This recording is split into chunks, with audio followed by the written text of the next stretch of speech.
Catherine pumiyok sa anak ni Francis M.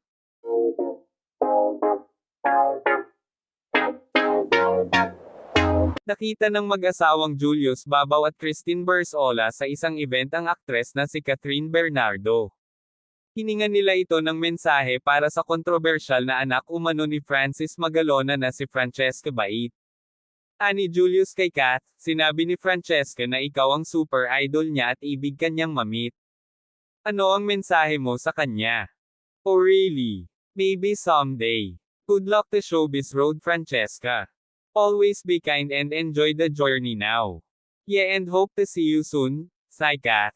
Puna ng mga netizen sa mag-asawa manager na ba ang peg ng Babaw. Kakaloka pati si Catherine ginagamit ano naman pake ni Kat doon.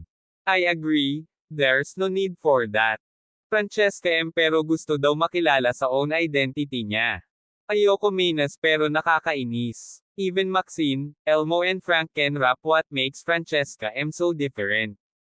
Diyos ko ba't nyo ginagamit si Catherine?